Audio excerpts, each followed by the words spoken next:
সুপ্রিয় দর্শক, আমি অ্যাস্ট্রোলজার কেসি পাল। আমার আজকের আয়োজন, আপনারা কি প্রতিষ্ঠা, প্রাপ্তি এবং সম্মান খুঁজছেন? তাহলে এই ভিডিওটি আপনাদের জন্য। তো প্রতিষ্ঠার সঙ্গে আর কি রয়েছে, প্রাপ্তির মধ্যে প্রত্যাশা কি রয়েছে, এমনকি সম্মান কোথায় রয়েছে, কিভাবে খুঁজবেন? আপনারা যারা বিশেষ করে জ্যোতিষপ্রেমী রয়েছেন, এমনকি বিশেষ করে আপনারা এই প্রতিষ্ঠা, যশ, সম্মান বা খ্যাতি, প্রতিপত্তি, প্রাপ্তি, প্রত্যাশা এগুলো পাচ্ছেন না, সেক্ষেত্রে এই ভিডিওটি আপনারা লক্ষ্য রাখতে পারেন। তো বিশেষ করে দেখুন, এই প্রতিষ্ঠা, কেউ চায় আর্থিক প্রতিষ্ঠা, কেউ চায় সামাজিক প্রতিষ্ঠা, কেউ চায় বৈষয়িক প্রতিষ্ঠা। বৈষয়িক অর্থাৎ বিশেষ করে ধন সম্পদ, সম্পত্তি, বাড়ি গাড়ি, এই সকলের প্রতিষ্ঠা। আবার এর সঙ্গে যুক্ত থাকবে কিন্তু বিশেষ করে আপনাদের দেখতে হবে যে আপনারা কি ধর্মপরায়ণ না নাস্তিক, এটিও কিন্তু দেখতে হবে। আপনার উদার না কৃপণ।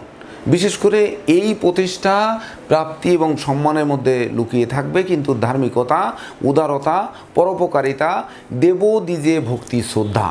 বিশেষ করে যারা পিতামাতা, গুরুজন, শিক্ষক, এমনকি দেবতাদের যারা সম্মান শ্রদ্ধা করে থাকেন, সেই সঙ্গে গুরুজনদের আশীর্বাদ যারা পেতে চান, জ্ঞান, গরিমা, সখ্যতায় যারা মহান হতে চান, বিদ্যা, বুদ্ধি, অর্থ, সম্মান, এমনকি মানবিকতা, সত্যবাদিতা, ন্যায়নিষ্ঠতা, সেই সঙ্গে আপনারা যারা গ্রন্থকার, লেখক, সাহিত্যিক যারা রয়েছেন, গ্রন্থ রচনা, বই পুস্তকের ব্যবসা, এমনকি নেতৃত্ব প্রবণ মানুষ বা নেতৃত্ব যেখানে রয়েছে, যারা আইনজীবী বা আইন পেশার সঙ্গে নিযুক্ত রয়েছেন, তার মাধ্যমে অর্থ, সম্মান, যশ, খ্যাতি পেতে চান, অধ্যয়ন অধ্যাপনা করেন, এমনকি প্রচুর সুনাম, যশ, খ্যাতি এগুলো আপনাদের দিক বিদিক ছড়াচ্ছে না বা আপনারা পাচ্ছেন না, এগুলো বিশেষ করে আপনাদের নেই, তখন আপনারা প্রতিষ্ঠা, প্রাপ্তি এবং সম্মানও কিন্তু আপনাদের নেই।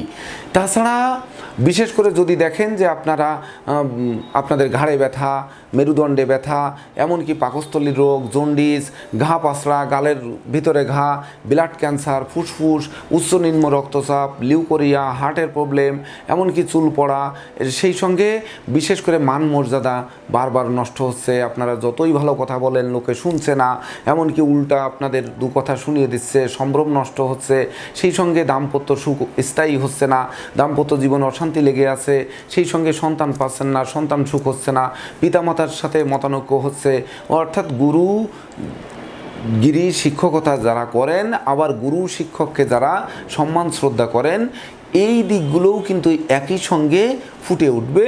যাদের প্রতিষ্ঠা, সম্মান এবং প্রাপ্তি, প্রত্যাশার যারা খুঁজছেন, এই দিকগুলো কিন্তু একই সঙ্গে খুঁজে পেতে হবে। তো খুঁজে পেতে গেলে আপনাদের হাতে সর্বপ্রথম আপনাদের দেখতে হবে হাতে বৃহস্পতির ক্ষেত্র। আপনারা লাল দাগ সব সময়ের জন্য খেয়াল করবেন, এটি হচ্ছে বৃহস্পতির ক্ষেত্র, অর্থাৎ ইন্ডেক্স ফিঙ্গারের গোড়ার অংশ বৃহস্পতির ক্ষেত্র। অনেক সময় দেখা যায় হৃদয় রেখা বৃহস্পতির ক্ষেত্রে যায়, অনেক সময় শিরোরেখার সঙ্গে গিয়ে মিলিত হয়, অনেক সময় এই ইন্ডেক্স ফিঙ্গার এবং মিডল ফিঙ্গারের মাঝ বরাবর আমি যেমন ছবিতে দিয়েছি এরকমও কিন্তু হৃদয় রেখা চলে যায়, যে কোনোভাবে যেতে পারে। কিন্তু এই বৃহস্পতির ক্ষেত্রটি দেখতে হবে যে আপনারা হাত চেপে চেপে লক্ষ্য রাখবেন, বিশেষ করে বৃহস্পতির ক্ষেত্রটি আলাদা কোনো ভাঁজ পড়ে কিনা। বিশেষ করে কোনো যদি ভাঁজ পড়ে থাকে, একমাত্র বৃহস্পতির ক্ষেত্রে ক্রস চিহ্ন শুভ ফল দিয়ে থাকে। কি শুভ দেয়? সেটি হচ্ছে সুখী দাম্পত্য জীবনের ইঙ্গিত বহন করে। এমনকি দাম্পত্য জীবনের যত রকমের প্রতিষ্ঠা রয়েছে, এমনকি সুপাত্র সুপাত্রী প্রাপ্তির যে প্রত্যাশা রয়েছে, এমনকি সম্মান যে খুঁজছেন, এই যে একে অপরের স্বামী স্ত্রী একে অপরকে সম্মান দিয়ে কথা বলছে না, এই সম্মান খোঁজার ক্ষেত্রে কিন্তু এই বৃহস্পতির ক্ষেত্রে ক্রস চিহ্ন মন্ত্রের ন্যায় কাজ করে। এই ব্যতিরেকে হাতের তালুতে আর কোথাও ক্রস কিন্তু শুভ ফল দেয় না, এটি কিন্তু মাথায় রাখতে হবে। তো ক্রস চিহ্ন যদি থেকে থাকে সেটি নিঃসন্দেহে শুভ।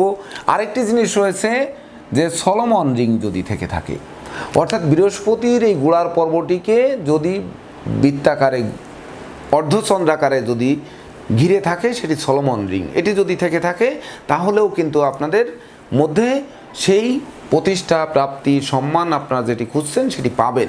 কারণ রাজা সলোমনের হাতে এই রেখাটি ছিল বিধায় এই রেখাটির নাম হয়েছে সলোমন রিং।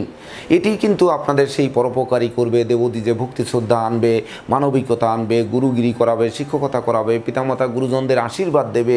অর্থাৎ দৈব যখন আপনাদের অনুকূলে থাকবে তখন কিন্তু সম্মান, প্রাপ্তি বা প্রতিষ্ঠা এগুলো খুঁজতে হবে না, এগুলো অটোমেটিক আপনার কাছে চলে আসবে। তো এটি যদি থেকে থাকে তাহলে অবশ্যই শুভ। আর দেখতে হবে যে এই বৃহস্পতির ক্ষেত্র অত্যাধিক নিচু কিনা, বিশেষ করে অত্যন্ত নিচু বৃহস্পতির ক্ষেত্রে জব বা জাল চিহ্নযুক্ত, তিল জব জাল চিহ্নযুক্ত যদি থেকে থাকে তাহলে কিন্তু আপনারা প্রতিষ্ঠা পাবেন না, প্রাপ্তি প্রত্যাশার মিলন ঘটবে না, সম্মানও পাবেন না, এটি দেখতে হবে। তো যদি জব চিহ্ন, জাল চিহ্ন, তিল চিহ্ন থেকে থাকে তাহলে কিন্তু এই বৃহস্পতি শুভ নয়, এটি কিন্তু আপনাদের মাথায় রাখতে হবে। তাছাড়া এই ইন্ডেক্স ফিঙ্গারের গোড়ার পর্ব হচ্ছে মিথুন রাশি। তো মিথুন রাশির গোড়ার পর্ব পুনর্বসু নক্ষত্র। পুনর্বসু নক্ষত্র 10 ডিগ্রি হচ্ছে আপনার মিথুন রাশির মধ্যে পড়েছে, আর 3 ডিগ্রি 20 মিনিট হচ্ছে কর্কট রাশিতে গিয়ে অর্থাৎ রিং ফিঙ্গারের চূড়ায় পড়েছে। তো আমাদের দেখতে হবে যে আঙ্গুলটি এভাবে ভাঁজ করে বারবার ভাঁজ করে আপনারা দেখার চেষ্টা করবেন যে এই ইন্ডেক্স ফিঙ্গারের গোড়ার পর্বে আপনার কোনো এক্সট্রা রেখা আছে কিনা, বা এই অংশটি বেমানান কিনা, অধিক কালছে কিনা, এমনকি এই অংশে কোনো তিল জব বা কাটাকাটি চিহ্নযুক্ত আছে কিনা। এটি যদি থেকে থাকে তাহলে কিন্তু আপনার প্রতিষ্ঠা, প্রাপ্তি, সম্মান এগুলো পাওয়া যাবে না। সেই সঙ্গে রিং ফিঙ্গারের চূড়ায়, যদি রিং ফিঙ্গারের চূড়ায় মুদ্রা চিহ্ন থেকে থাকে তাহলে অবশ্যই এটি খুবই শুভ। কিন্তু মুদ্রা চিহ্ন নেই, উপরন্তু হচ্ছে এর চূড়ায় তিল চিহ্ন হয়ে আছে বা ধরুন কাটাকাটি আছে, আঙ্গুলটি একেবারে মাথা শুকিয়ে গেছে, এমন যদি মনে হয় তাহলে কিন্তু আপনার এই বৃহস্পতি দুর্বল। তো বৃহস্পতি যখন দুর্বল হবে সেটি কর্কট রাশির বৃহস্পতির অর্থাৎ পুনর্বসু নক্ষত্রের যে 3 ডিগ্রি 20 মিনিট রয়েছে সেই অংশটি খারাপ।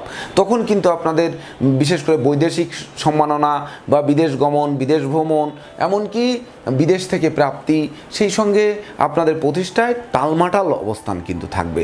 তাছাড়া এই পুনর্বসু নক্ষত্র অর্থাৎ ইন্ডেক্স ফিঙ্গারের গোড়ার পর্বে যে বৃহস্পতি পুনর্বসু নক্ষত্রের যে 10 ডিগ্রি 20 মিনিট রয়েছে, 10 ডিগ্রি রয়েছে, এই 10 ডিগ্রিতে যদি আপনার তিল জব ক্রস থেকে থাকে তাহলে কিন্তু বুদ্ধির ভুলে, এমনকি আপনাদের বিশেষ করে প্রযুক্তির ভুলে বা কৌশলের ভুলে আপনাদের কিন্তু প্রতিষ্ঠা, প্রাপ্তি, সম্মান যারা খুঁজছেন সেটি পাচ্ছেন না, অর্থাৎ সঠিক জায়গায় আপনারা সঠিক মতো নক করতে পারছেন না, এটি কিন্তু বুঝতে হবে। দ্বিতীয়ত আপনাদের একই সঙ্গে দেখতে হবে মিডিল ফিঙ্গারের যে চূড়ার পর্বের যে কর্ডটি রয়েছে, এই কর্ডটির উপরের অংশ অর্থাৎ উপরের অংশ হচ্ছে আপনার তুলা রাশির বিশাখা নক্ষত্রের 10 ডিগ্রি এবং নিচের অংশ হচ্ছে বৃশ্চিক রাশির বিশাখা নক্ষত্রের 3 ডিগ্রি 20 মিনিট। তো যদি উপরের অংশে কোনো তিল জব ক্রস বা বেমানান থাকে, কালো চিহ্ন থেকে থাকে, তাহলে কিন্তু আপনার বিশেষ করে প্রতিষ্ঠায় সুখ হবে না, শান্তি হবে না, সমৃদ্ধি হবে না, এমনকি বিশেষ করে সেই সুখ প্রাপ্তি হবে না এবং সেই সম্মান আপনার প্রাপ্তি প্রত্যাশার মিলন ঘটবে না।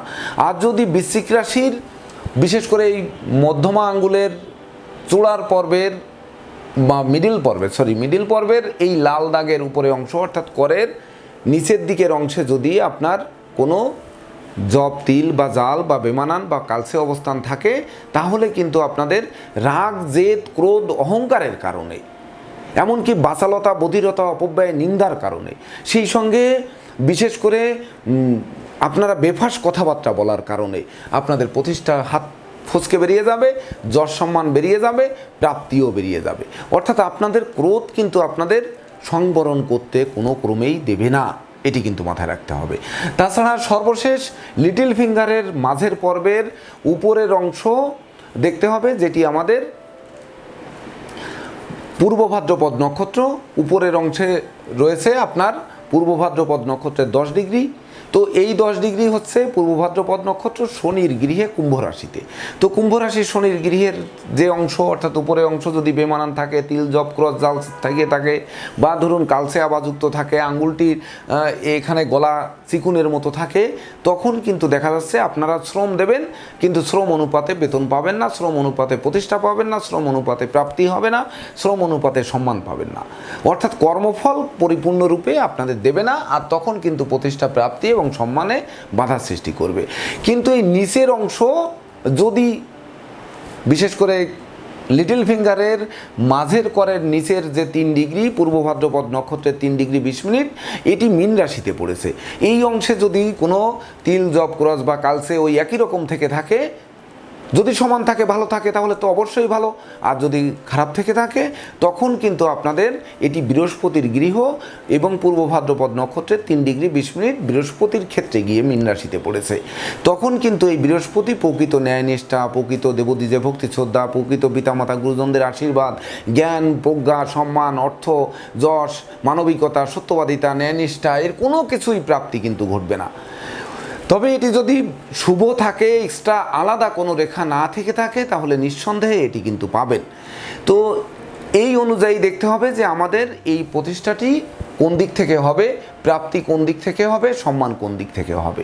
তো সেই অনুযায়ী যদি আপনারা এই ক্ষেত্রগুলো লক্ষ্য রাখেন, তাহলে অবশ্যই দেখবেন আপনাদের আর প্রতিষ্ঠা খুঁজতে যেতে হবে না, যশ খুঁজতে যেতে হবে না, সম্মান খুঁজতে যেতে হবে না, প্রত্যাশার সঙ্গে প্রাপ্তির মিলন ঘটবে। তো দর্শকবৃন্দ, প্রত্যাশার সঙ্গে প্রাপ্তির মিলন ঘটুক, এই প্রত্যাশা নিয়ে এবং সকলের জন্য শুভকামনা রেখে আজকের মতো সমাপ্ত করছি।